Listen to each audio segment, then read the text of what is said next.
You were told to take the medication and you took it. Of course you did, because you wanted to do everything right. But nobody told you that what you'd feel next, the exhaustion, the joint pain, the weight changes, the loss of sleep, that wasn't just cancer. That was your hormones. Estrogen being switched off overnight and artificially by the medication you took. If you are on hormone-blocking medication after breast cancer, aromatase inhibitors, tamoxifen, ovarian suppression, you are essentially being put into a medically induced menopause. Not gradually, the way nature intended, very suddenly, completely at whatever age you are. And here's what most people are never told.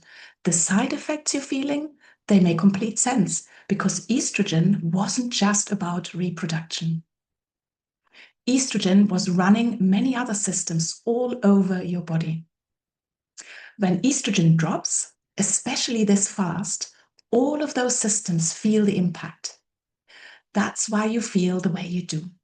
And I want you to hear this clearly. You may feel like you are falling apart right now, but your body is simply responding to a profound biological shift, and we can help. Now, here's what I really want you to know. Most women come out of cancer treatment believing two things. One, I have to take the medication. And two, there's nothing I can do about how it makes me feel. The first one, of course, we won't discuss here. It is completely up to you and your medical team whether you are or are not taking the medication.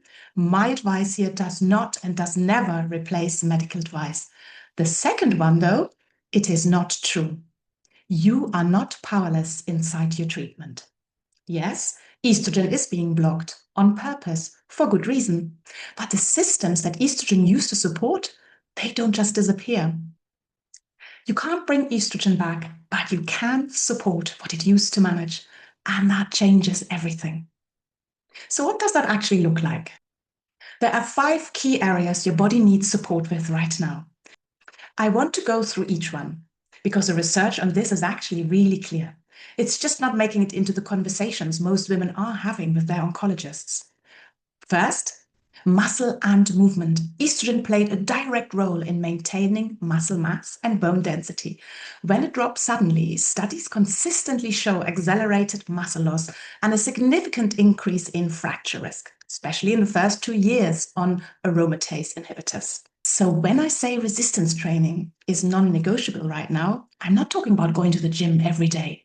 I'm talking about loading your muscles consistently, even twice a week, because your bones and your metabolism are depending on it in a way they never had to before. 2, inflammation. One of estrogen's less talked about roles was as a natural anti-inflammatory. It helped regulate your immune response and keep systemic inflammation in check. When that buffer disappears, often very suddenly, joint pain, stiffness, and what's called arthralgia becomes one of the most common reasons women stop taking their medications. Studies show that up to 50% of women on aromatase inhibitors experience significant joint pain, and that is the number one reason for early discontinuation. Meaning this isn't a minor side effect, it's a treatment adherence issue. Omega-3 fatty acids, anti-inflammatory eating patterns, and prioritizing sleep are all evidence-backed interventions that measurably reduce these markers. This isn't me recommending fish oil for the sake of it. This is about helping you stay on your medication and feel better while you do. Sleep architecture. Estrogen was involved in regulating your core body temperature, your melatonin production, and your ability to reach deep restorative sleep. When it drops suddenly, all 3 of those systems are disrupted at once. So if you're waking between 2 and 4 a.m., struggling to get back to sleep, or waking unrefreshed after what should have been a full night, this is why. And it's not just inconvenient. Disrupted sleep in the post-treatment period is linked to higher inflammatory markers, impaired immune function, significantly worse fatigue scores. So one of the most impactful and most overlooked things to address. There are specific research strategies for this that don't involve hormone replacement. Sleep hygiene goes much deeper than most people realize when your biology has shifted this significantly. 4, Blood sugar and metabolism. Here's something that surprises a lot of women. Estrogen was actively helping to manage your insulin sensitivity. It was part of how your body moved glucose into cells and kept your blood sugar stable. When that drops, many women find they gain weight, particularly around the middle. Even though nothing in their diet has changed, they feel more fatigued after meals, their mood is more unpredictable, their energy crashes. Research shows that women on aromatase inhibitors have measurably altered insulin sensitivity compared to controls. What you eat, when you eat it, and how you structure your meals around movement, all of this matters significantly more now than it did before treatment. Not for weight loss, for metabolic health and sustained energy. And 5, stress resilience.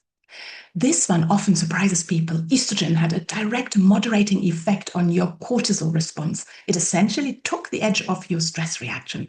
Without it, many women find they're more reactive than they used to be, more easily overwhelmed, quicker to hit their limit, and they often blame themselves for it. This is not a personality change. This is not you struggling. This is a physiological shift that has a name. And that means it also has strategies. Deliberate nervous system support, breath work, rest, parasympathetic practices is not optional wellness. It is targeted biological support. Don't blame yourself when you feel overwhelmed, if you feel you're not coping as well as you used to, apart from having gone through a cancer diagnosis and treatment. This is also simply physiological. None of this is about replacing estrogen. It's about supporting what it used to manage. It's about understanding what it was doing and making sure those systems don't get left unsupported.